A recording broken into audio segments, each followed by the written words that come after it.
tidak bertanding di Sabah. Ahli kita, saya turun ke Sabah semalam. Bertemu dengan pimpinan, memahami kekecewaan, kesedihan. Tetapi kita melihat kepada agenda yang besar. Presiden mengeluarkan satu kenyataan.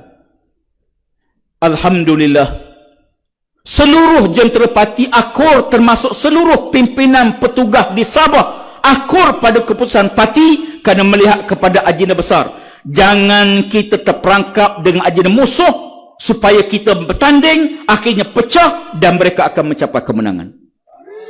Kita berjaya mengelak perangkap yang dipasang oleh musuh. Presiden menyatakan bahawa kita buat keputusan demi mengelak perpecahan yang menyebabkan kita akan hilang peluang bagi mencapai kemenangan. Terkadang kita terpaksa tunduk kepada suatu keputusan besar. Sedikit pengalaman saya nak berkongsi. Tidak banyak tempat saya berkongsi cerita ini. Menghadapi pilihan ke-12. Pada waktu itu, pas kita berada dalam perikatan, dalam barisan alternatif. Dalam Pakatan Rakyat. Kita mengagih jumlah kursi berdasarkan parti-parti yang ada. Bilangan kursi. Bukan di mana kursi itu. PAS dapat berapa, PKR berapa, DAP berapa. Salah satu kursi itu, kursi yang dituntut oleh PKR, pada asasnya, kursi itu berada di Kelantan.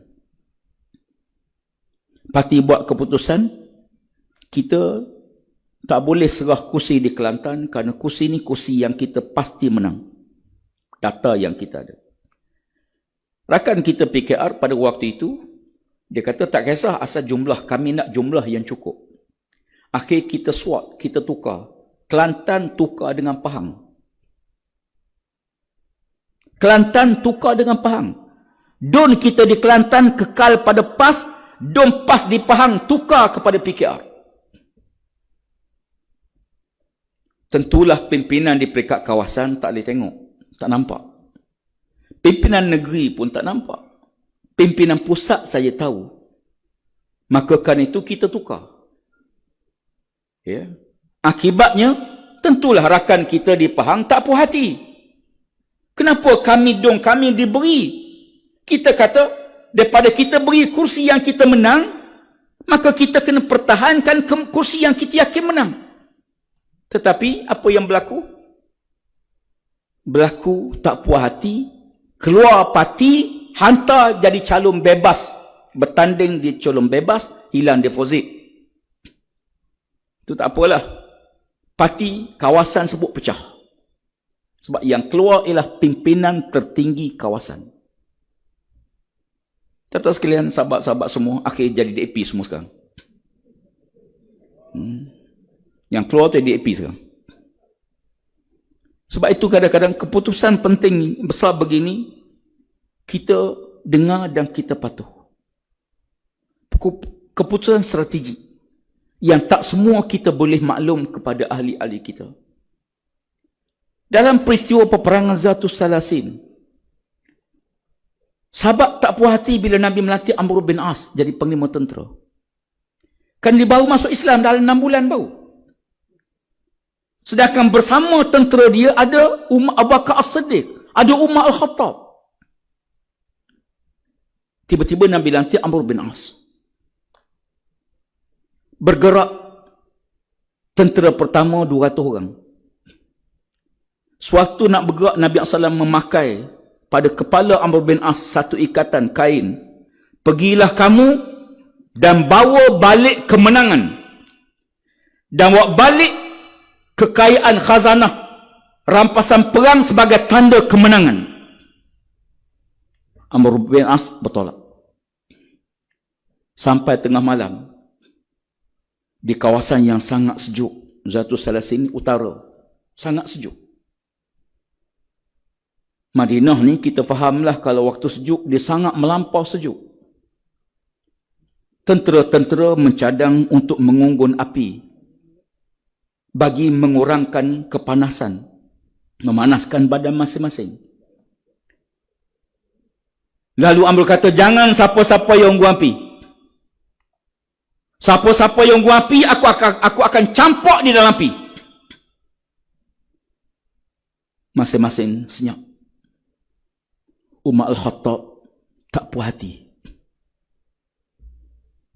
Umar datang kepada Abu Bakar. Ya Abu Bakar, tentera kita kesejukan. Kenapa panglima tentera tak benarkan kita unggun api? Nanti tentera kita kesejukan. Apa kata San Abu Bakar?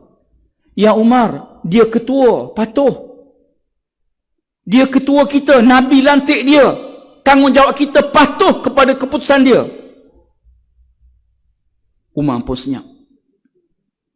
Umar tak kata aku pun setuju dengan kau juga. Tak patut panglima tentera kita buat macam ni.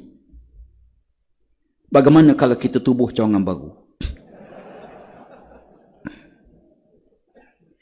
Abu Bakar menenangkan yang tak puas hati. Tanggungjawab pemimpin meredakan kepanasan, menyelesaikan masalah, menunduk perkara-perkara yang sengaja disebar oleh musuh di pedalaman dan peluar. Tanggungjawab pemimpin bukan menimbulkan kekeliruan, bukan menimbulkan kekecohan, bukan menimbulkan rasa tak puas hati. Sebaliknya, pemimpin meredakan keadaan. Akhirnya, mereka tidur sepanjang malam dalam keadaan kesejukan. Pagi besok bila bangun tidur, panglima tentera merasa pakaian dia bermimpi, paksa mandi hadap besar. Dia bawa kepadanya air. Dimasukkan tangan dia, sejuk sangat. Lalu dia bertayamum. Dia tidak mandi hadap besar. Sahabat-sahabat rasa, kenapa tak mandi air ada? Tayamum bila tak ada air. Ni air ada. Kenapa bertayamum? Apakah kata dia ketua kita? Sampai waktu sembahyang subuh, dia menjadi imam sembahyang subuh. Makmum masing-masing kata, mana boleh tayamum jadi imam? Kita berwuduk. Dan kita belajar kaedah fiqh. Kalau dia yang berwuduk, dia bertayamum, yang berwuduk tu jadi imam. Tapi dia imam. Mereka mengadu, ya Abu Bakar pasal apa? Waktu dia ketua kita. Patuh. Besok berlaku peperangan. Alhamdulillah. Serangan kali pertama di waktu musuh belum bersedia, menyebabkan musuh bertempiaran lagi. Dan sebahagian harta rampasan perang dapat dirampas. Sebahagian tentera mengejar musuh. Dan musuh lari ke suatu jalan. Ya. Tiba-tiba Amr bin As kata, berhenti. Berhenti semua. Mari kita balik ke Madinah. Keputusan yang sangat tidak disetujui oleh sebahagian besar tentera Islam. Kenapa kita tak teruskan serangan? Kalau kita terus, kita pasti mencapai kemenangan besar, kata mereka. Kata Amr, tidak. Berhenti. Mari kita balik ke Madinah. Ada orang tanya, kenapa PAS tak letak dia calon di Sabah? Letak dia 10. Ini kekuatan parti kita. Syiar kena ada. Bendera PAS kena naik. Walaupun hilang deposit. Saya kata, patuh sebab dia presiden kita. Tuan-tuan, balik ke Madinah, sahabat-sahabat tu berjumpa Nabi SAW. Ya Rasulullah, kami tak puas hati panglima tentera dengan 2-3 perkara ni. Nabi panggil Amr bin As. Pertama, kenapa kamu tak benarkan tentera unggun api? Sedangkan kamu tahu tentera dalam kesejukan. Dia kata, ya Rasulullah, aku tahu geografi tempat medan perang Zatul Salasin. Kita berada satu bukit, ya Rasulullah. Musuh kita berada di bukit sana. Kalau kita unggun api, Musuh tahu di mana kita berada dan musuh tahu berapa ramai jumlah tentera kita. Sebab itu aku tak benarkan gunung api supaya musuh tak tahu kehadiran kita. Kata orang Kedah, awak tak beritahu. Ha? Awak tak abang. Mereka tak main. Nak abang macam mana? Tuan-tuan, di medan perang hanya ada arahan, bukan hanya ada mesyuarat. Di saat perang hanya patuh arahan, bukan waktu kita mesyuarat nak ambil keputusan, kecuali dalam perkara yang sangat penting. Kalau buat mesyuarat, akan ada yang kata saya setuju unggun api. Kata kumpulan ni, cawangan ni kata saya rasa tak setuju, saya setuju ketua. Ya. Kata AJK kawasan 2 orang, saya setuju pandangan pembangkang, kita unggun api. Ni nak perang ke nak mesyuarat ni? Ya. Bila api tengah membakar, keputusannya ialah arahan. Jadi oleh kerana itu, dalam perkara ini, kita kadang-kadang kesabaran kita sebenarnya memang hebat, diuji berkali-kali. Sebab itu Allah Ta'ala mendahulukan sabar daripada sembahyang. Wasta'inu bis-sabri was-salah. Allah sebut sabar dulu, baru Allah sebut sembahyang.